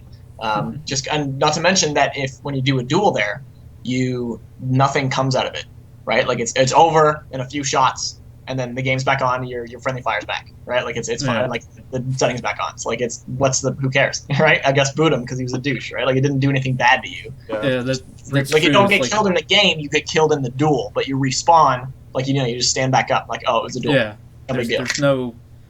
I don't see like any penalty to losing a duel. I was gonna say earlier, talking about like accidentally or griefing players with that. I had a friend who used to play World of Warcraft, and this I'm probably going to mangle the story because I know very little about Warcraft, but you could a certain character class could like throw down a totem in a spot, and then the totem would have like your character's name and then guild underneath it. So he would throw down this totem near like the starting player's area, and he changed his guild name to Item Vendor, so that new players would walk up and then click on it, and then them clicking on it would initiate like duel mode or whatever. Open That's awesome. Open feast, because normally you just couldn't gank new players unless they actively try to attack you. So them attacking this totem thinking it was an item vendor made for a very hilarious time, but as long as we're not because getting we were matched on up the side doing the ganking. You're just not going to get matched up, hopefully, with new players, right? Like it's gonna look for play styles, it's gonna look for your level and stuff, and hopefully not get like, even if those guys want to mess with you, they're gonna start a whole new account. I mean, it's gonna happen anyway. It's inevitable, right? But yeah. So anyway, I don't know. Did you guys have anything else that you wanted to sort of bring up about this whole friendly fire thing? I feel like we hardly mentioned Battlefield at all, but it's pretty much coming from the same place as Call of Duty is, where you have friendly fire turned off by default, but if you want to go into the hardcore modes where it's turned on, you can go there, and it's a completely different experience, especially in Battlefield. You can't just fire and forget or pile around with those vehicles. You have to be a lot more careful, and it does encourage more teamwork, but opens the door for a lot more frustration as well. I don't know, did you guys have anything? Battlefield is so there's a good point in the chat there. Zach Dark makes that it's regarding the duels kind of idea. Mm-hmm. It doesn't flog you with requests. He does it once and it stays screen. He can't just reinitiate. He can keep hitting you all he wants, but it's just going to sound like a guy hitting you, right? Like he's not getting anything out of it until you hit back. It's not like request. It just pops on your screen like a little corner that says this guy kind of wants to duel, or in the middle or whatever, and that's it, right? Like that's not necessarily the request, but if you're trying to like do something cooperatively. Yeah. Well, I mean, whether or not, but I guess they could do that anyway. Yeah, they could do it anyway. They could stand. My main point is that people are terrible. Don't play co-op games with strangers. Find friends. If you can't find friends, turn off your box. Kids, there's too many kids on my lawn, and I'm old and angry. All right. Well, I guess that'll pretty much do it for friendly fire. Unless you guys. Duncan, what do you think? You haven't really popped in with your opinions. Who what now? You haven't really said your opinions yet. What do you think about friendly fire? Me, in competitive multiplayer, I absolutely want friendly fire to be turned on. But again, it all comes down to these assumptions we're making about the game. But Halo has always been my favorite first-person shooter. Not because friendly fire is on, but that definitely helps. Having to think about where you're placing a grenade instead of just throwing it makes the game feel more tactical to me. It's definitely an interesting problem, but I'd personally hope that friendly fire stays on in competitive multiplayer.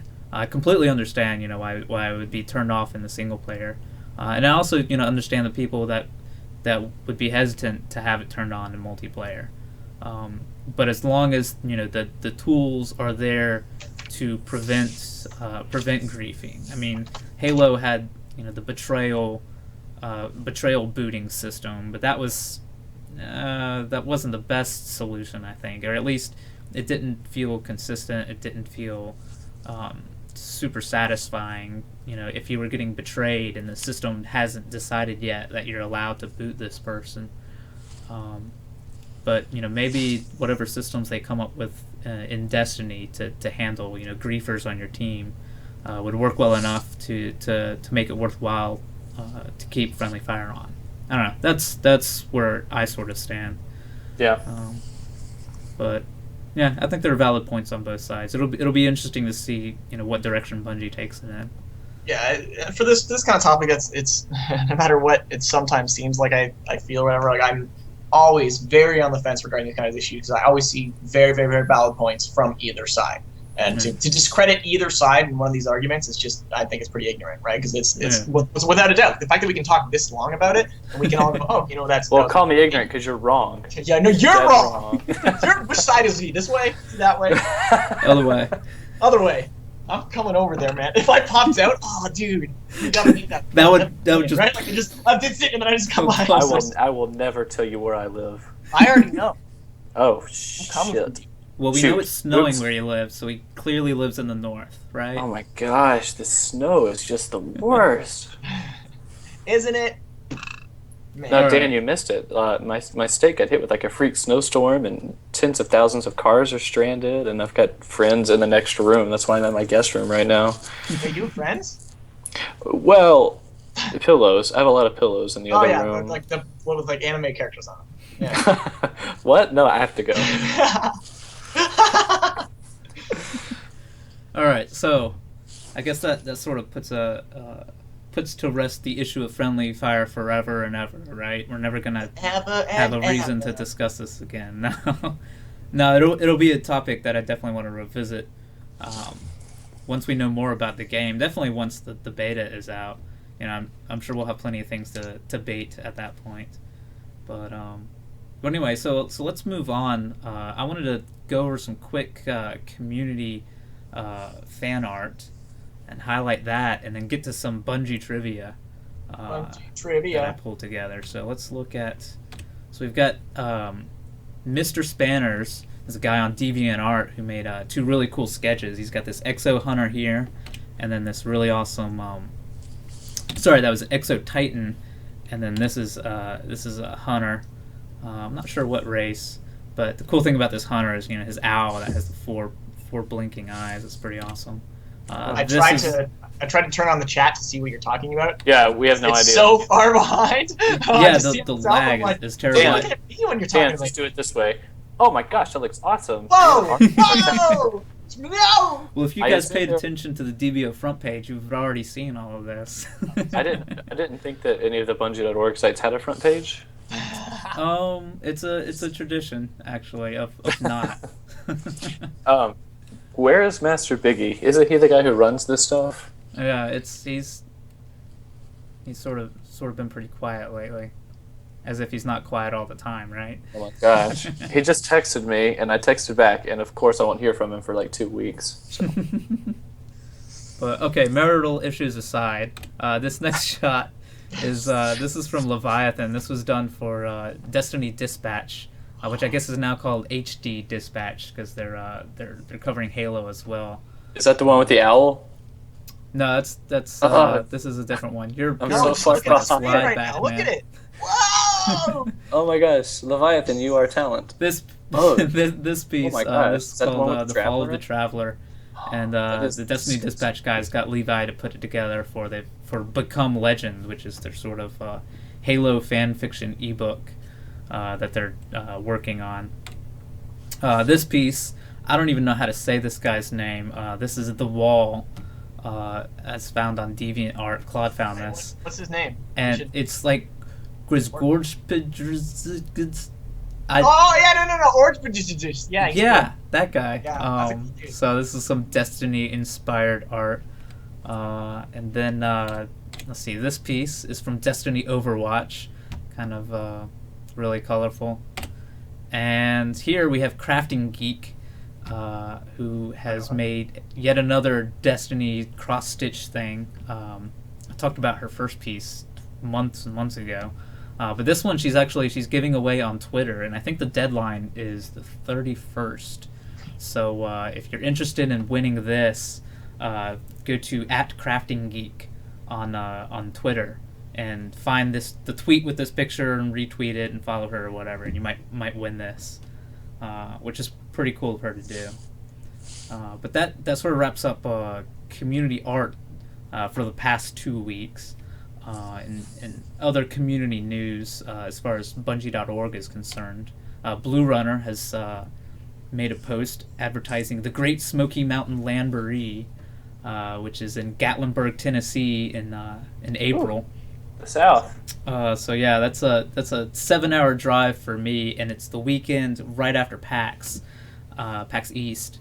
but hopefully I'll be able to make that out there. If you just, guys are interested in that, yeah, definitely. just buy me a plane ticket. Yeah.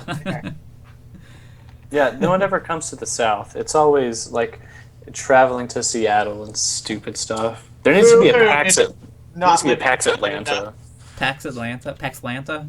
PAX Atlanta would be awesome. Everybody could come to the South and do video games and racism. Oh, PAX Vancouver. And obesity. Okay. Come to the South. Sounds great. Well, I mean, I guess they have PAX Australia. That's like really, really far south, right? I hate you. I'm out of here. And then I guess I also just wanted to mention this thread that I noticed today on DBO.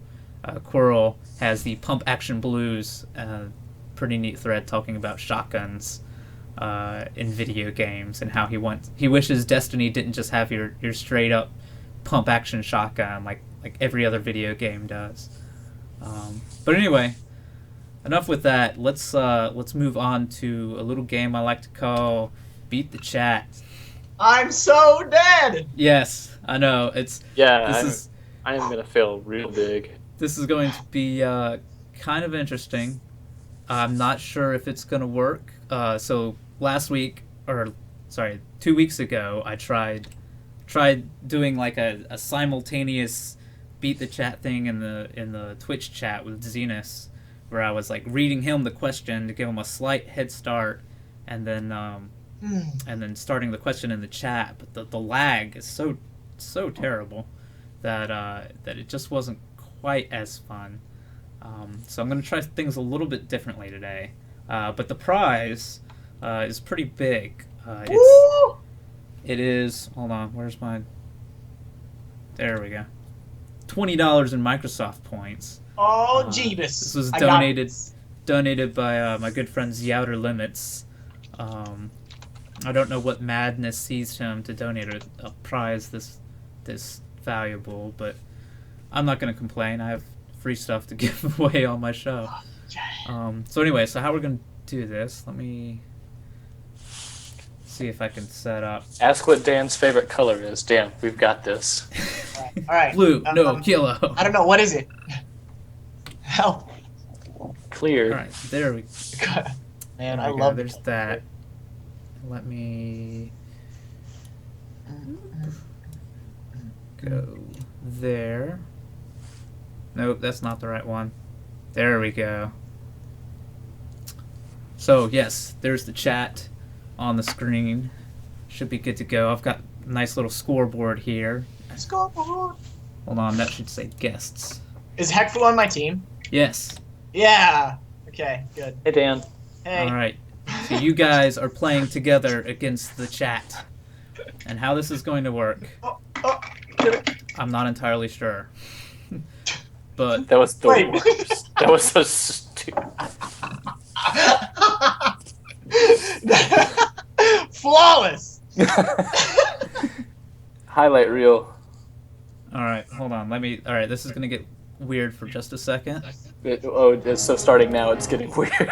Yeah, it's just starting now. All right. Can I put on a helmet for this? Okay, wait, we're putting things on? Down. Oh, it doesn't fit over my headphones. Oh, man. There we go. All right. I got this. So right there is our countdown timer. So how this is going to work, I'm going to ask you guys a Bungie trivia question. All right, and you'll have 20 seconds to give me the correct answer. You're going to have to tell us when you start the timer, because we can't see it. All right, well, I'll tell you when you're out of time. Good. No, I'll tell you when I start the timer. You'll have 20 seconds to answer. If you guys don't answer the question correctly, then I throw the question to the chat. And then they have 20 seconds to answer, which I'm sure they will, because there are enough people there, and they probably are going to cheat and use Google. So anyway, so if they then get the question right, then they get the point. And then depending on who gets the point, the other team will go first the next time. So if you guys get the first point, then the chat will go first, and then if they miss the question, you'll get a chance to answer. We're so screwed. This is stupid. Yeah. No, you guys are probably very screwed. I'd sort of I had 7 trivia questions lined up, and then I realized that you guys might not be the most prolific Bungie historians I know. So this might be really rough. Just throwing that out there. You guys don't have a good chance of winning this $20. But anyway, so if you're watching on Twitch right now, keep in mind that because of the latency, I might be talking about one thing, and then a question will pop up in the chat. I'll try and do like a countdown on the chat as well, to give you guys plenty of notice. What did I just do? There we go. But yeah, just make sure you keep an eye on the chat, because a question could pop up at any time. So let's get this started here. All right. Am I allowed to use their answers if they post it before 20 seconds? That wouldn't even make sense. I don't think if they somehow. Yeah. Never mind. Somehow, I just realized that whatever. Couldn't happen anyway. You guys can keep. Well, if they get the first chance to answer and don't get it, and then keep throwing answers out there, then that's a really poor strategy on their part. They probably shouldn't do that. But all right, let's get this started. All right. All right, Dan, we got this. Yeah. All right. I'll go with a nice easy question. Let me just Halo. Wow. You just, man. All right. Yes. All right. So, what animal is pictured on the shotgun shells in Halo? Hippo. Yeah. Okay. So maybe that was too easy. No, we got that. All right. So. Man, I was a glitcher and stuff, man. We found that stuff. He shot the shotgun. He did it. All right. Yeah. So. Guess when? I need some sort of like. Wait. Well, they win the first question. All right. So the latency doesn't seem to be as bad as it was before, but we're gonna keep doing it this way anyways. So now I'm going to throw question number 2 to the chat first. Let me update the scoreboard. Guests 1, chat 0. And let's go for question 2. So Heckfu and Greenskull, you guys don't answer. I'll type it into the Skype chat. Good idea. Let's see.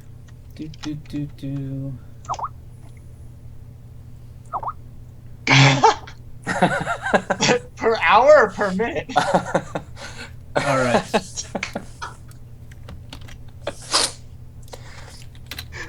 Just 100. That's it. All right. Question time for the chat. In 3, 2. Oh crap! I shouldn't use my number pad. 1, 2. All right. So the question is, what does BOB stand for in the marathon series? Hylabos is correct. Wow. Yeah. And Brayton and Padraig. How come the lag didn't happen anymore? They're like on it. Yeah, I have no idea. See, that's weird. what is making this really difficult. Is because like last time I did it, assuming that there was very little lag. We can see the chat. Yeah, it was. Oh yeah, that's true. The chat's up to speed. Chat's up to speed. The video might not be, but anyway, yes, correct. Born on Board is what Bob stands for, BOB, in the marathon series, because it's talking about the people that were born on the spaceship or whatever. So yeah, so chat gets that question correctly. I think my questions might be a little too easy. Let me let's see. Greenskull and Heckfu, you get the next question. I'll make this another. Ooh. This one's a good one. Alright. You guys ready? Yes. Alright, so. What is the only water stuff item? Wait, what is the what? What is the only water stuff item if you can, hold on. I'll drop that in the Skype chat as well. What does that mean?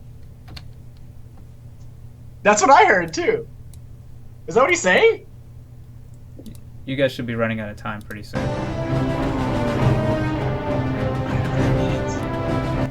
What is the only water stuff item?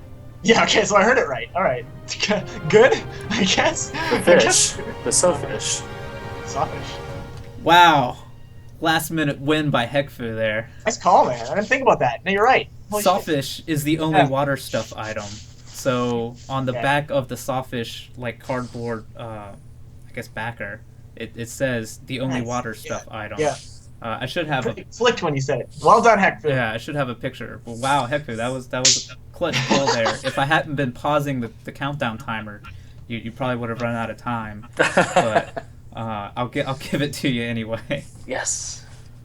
All right, so updating the score. That's guests 2, chat 1.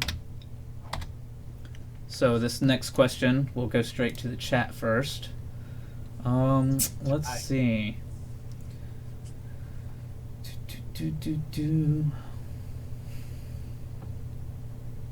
All right.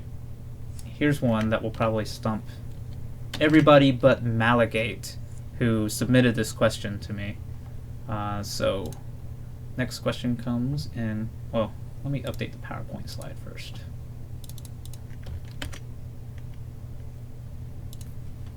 Three, 2, 1, boom. Alright, where'd my video go? Ah.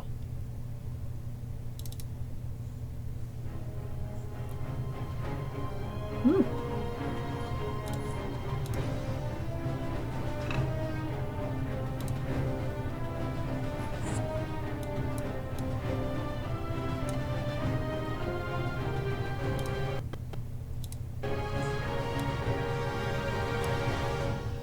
Alright, is that enough time? I screwed up with my countdown timer. Let me fix this.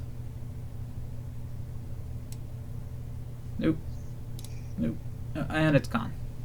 Alright, well anyway, they're out of time. Let's see if any of those questions are right. Let's see. Heckfu, Flux Your Dongers, no. That Dude, Fillion, Nathan Fillion, Martin Sheen, Nicolas Cage, Soldier Boy. Nope, none of those are right. Alright, time's up. Do we get one guess, or can I just shout names? You guys can shout out answers. George Clooney. Hold on, let me restart Sandra my Bullock. timer again. I keep screwing up with this timer. Obama. Alright, Heckfu and Greenskull. What are your Yeah. guesses? Absolutely George Clooney. George He's a game- No, not correct. Heckfu, Tony you got Hawk. anything? Tashi. Tashi, that is not the Frank celebrity. Sinatra. Abraham Lincoln. Abraham Frank Lincoln, Sinatra. correct. Abraham Lincoln was a celebrity that called the Bungie helpline for advice on Marathon 2. How did you know? Boom. Do you know how long ago he called? Like a year ago? I don't know. It was about four score and 7 years ago. All right, bye. I'm done. No, the correct Yeah. answer. Is So, Abraham so Lincoln? nobody gets the point this time. I've managed to stump everybody. Isn't that close? The correct answer is Tom Cruise.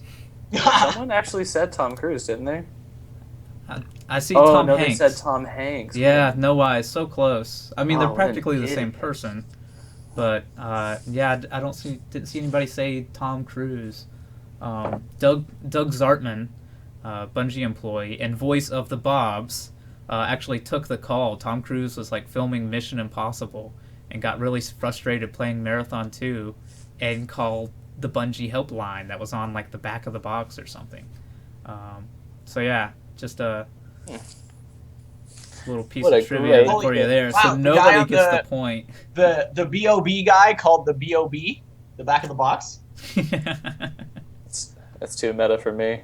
It really is. Whoa. So yeah, so no points awarded there. So I guess that this next question has to go to the chat again, since But we Wait, didn't, what? didn't get it.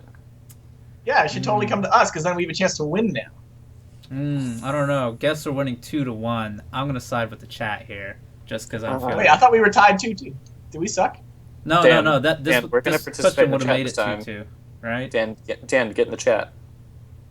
I'm in the chat. What? You guys can throw them off if you like. Okay, so next question that I'm going to send to the chat. Let's see. Speaking of voices, so Doug Zartman took the Tom Cruise call, and he was the voice of Bob's. All right, so question coming in 3, 2, 1. Who did the voice of the surly dwarf in Myth? All right, where's my timer? Abraham Lincoln. Not Abraham Lincoln again. And there's Padraig with the correct answer. Oh, he didn't say the name. Close enough. The intent behind the answer was correct.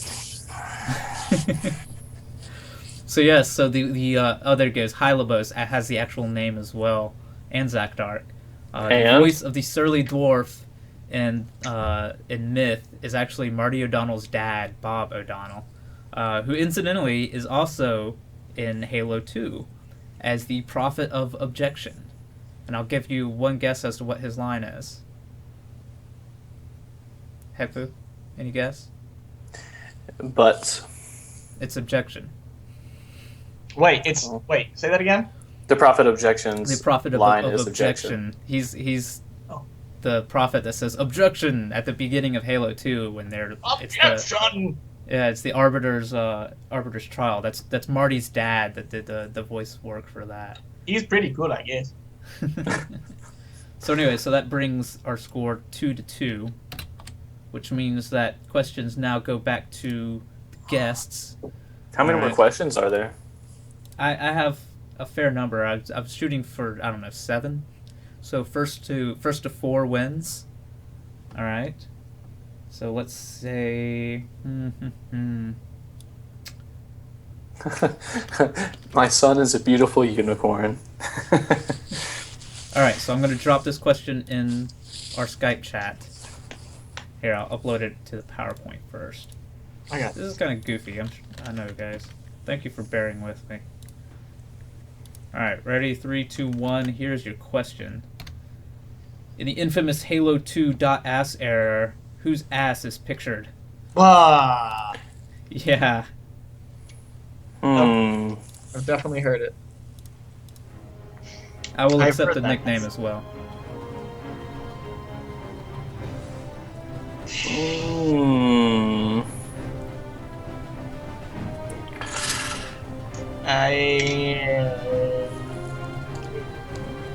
Come on, guesses. Anyone. Abraham Lincoln. Abraham Lincoln is correct. Wait, no, it's not. Again. Oh. Abraham Lincoln's a classy guy. He wouldn't do that. All right, so let's throw the question to... Oh, I feel like a bad fan. I mean, I know the error, but I can't think of it. This one's kind of obscure.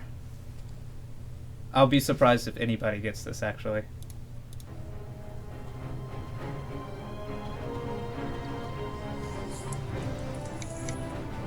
Where'd my cat? There we go.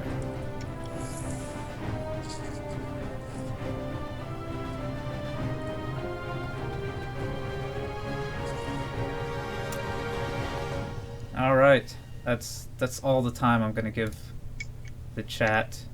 It's not Shishka, it's not Vic DeLeon, it's not Luke, or Josh Holmes, or Tashi.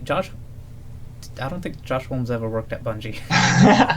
Which is crazy that they got his ass. Yeah, that's why they had to remove it from Halo 2 Vista, because it wasn't approved.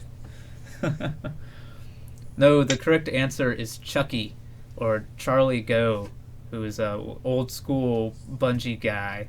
I won't reveal how I know that, but somebody told me that.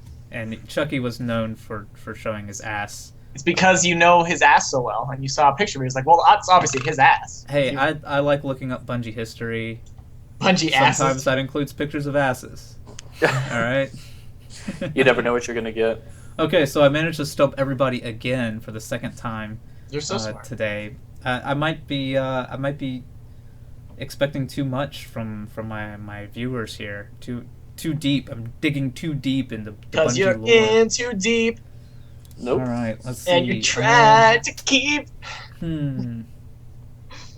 All right. Since there have been a couple Hey. couple ties here, I'm going to throw this next question to. What do you guys? Don't leave me hanging. Heckfu. What's happening? You're leaving me hanging. Oh. You guys are killing me. All right. Let's see.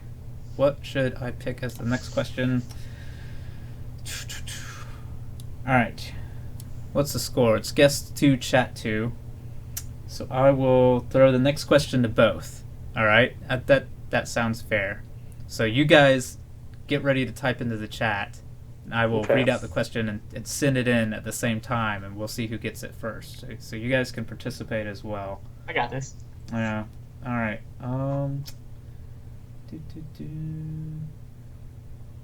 Flex your All right. dollars. Super easy.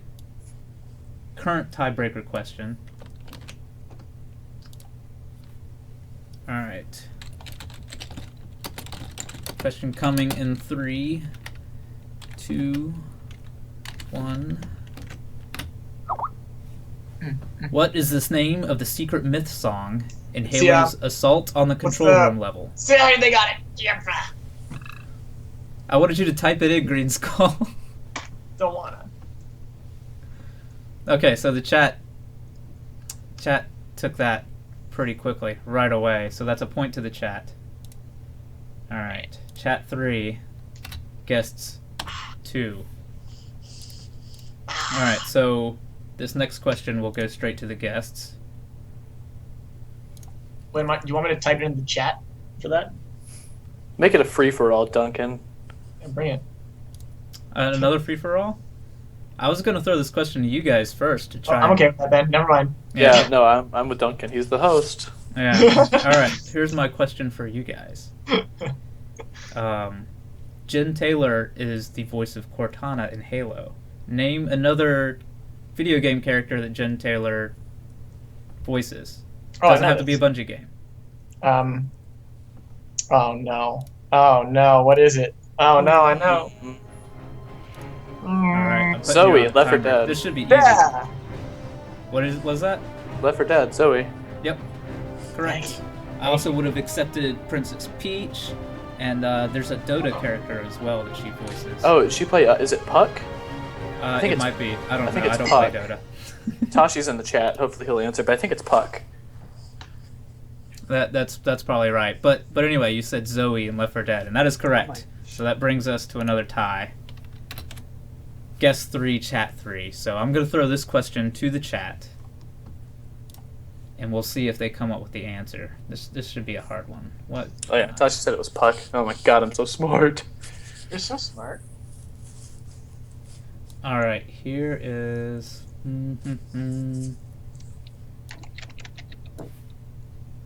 All right, so you guys got the softish question earlier.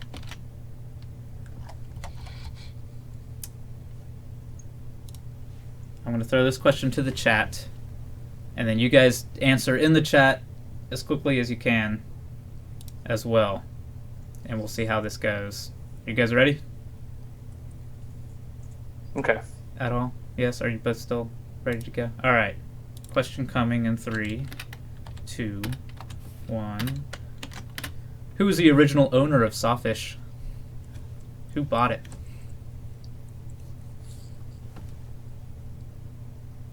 Oh, I recognize this question. Heckfu. Wow. I am impressed. Nice. Heckfu, you got it right. Matt Sell was the original owner of Sawfish. I was expecting I'd have to wade through a bunch of incorrect answers, but that was it. How did you know that, Heckfu? Actually, you saved our lives. I've got my the answer I was gonna say was really inappropriate, so I'm just not. Okay, It had, so it had to do with E-Peen. gotcha. Well, anyway, wow, I'm amazed that you guys managed to pull this off and defeat the chat at at Beat the Chat. But the problem is What? there's only one $20 code. We'll give it to You the can have chat. And there's We two were of lucky. you. We were lucky Yeah, enough to be on. Give it to someone in the chat. Give it away. Okay. Fair enough. You guys are being generous. I was going to let you two fight each other for... I would have given it to him. Dan, I would have given it to Dan. I can't Okay. stay mad at you, Dan. This is the battle of who could care Ready? less. Ready? Big one. Big one. That's Skype keeps switching you guys, so that didn't quite work. But anyway, So- all right. Oops. So let me update the scoreboard just to show the guests completely dominating over the chat after countless questions. That was Oh my gosh! I just saw our high five on the stream, and it looked so stupid. What's it? How did it go? We were both going the same direction. I'm going the right way, right? Well, I mean, no, I don't know who's going the right way. This is Do-do-do. just the worst. It really is. Okay. Here is a trivia question. So everybody in the chat has a chance to answer, and But the you might first wanna person tell to answer in the this- chat this gets is the a lag. $20 code. Say what? Since there's a lag, you might want to type those rules. But I guess by now that Yeah. the lag is over and they can hear All right. exactly what you're talking about. All right. Anyone can answer. First to answer correctly takes the $20. All right.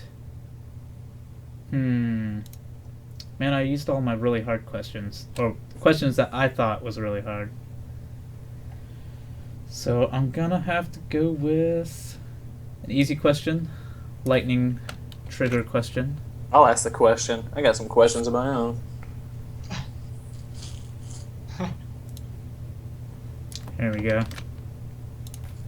You have to go right. Question coming in 3, 2, 1.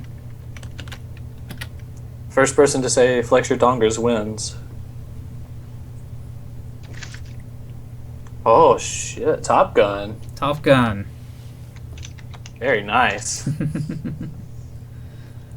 Top Gun takes the $20. Congratulations. I need some sort of like victory music to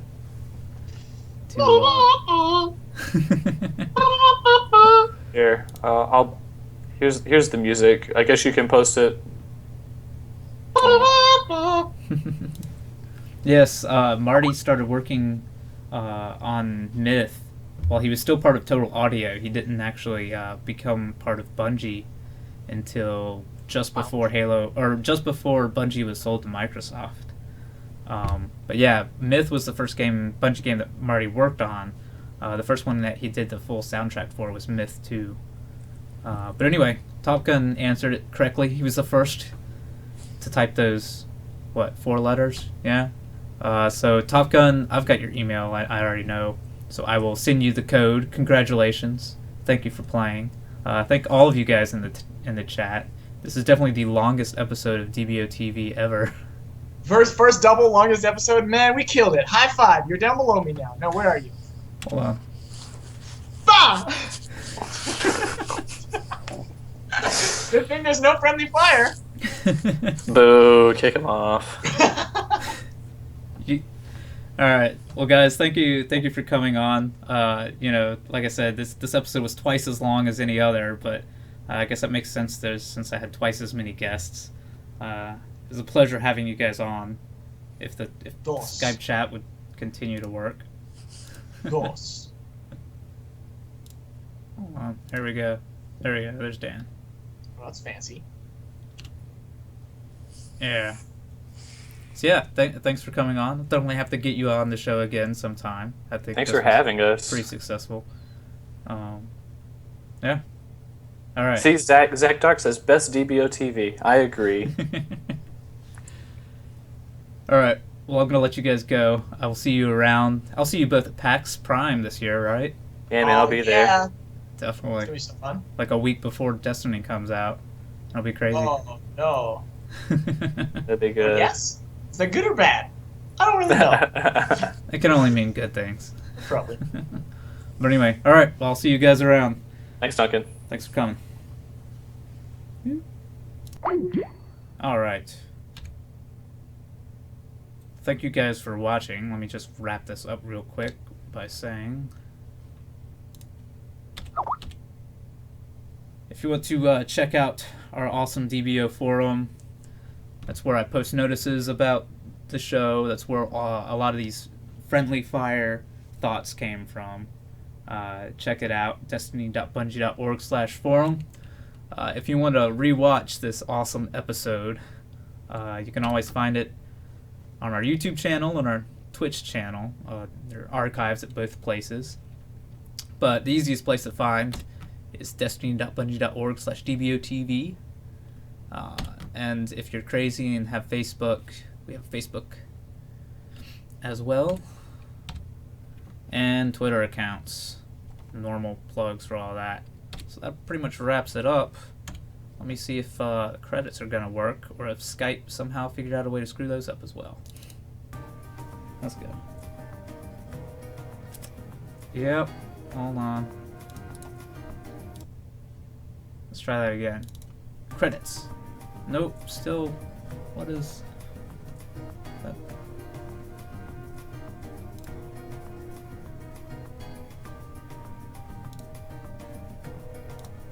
There. Sorry, Spawnling, but no dance party yet.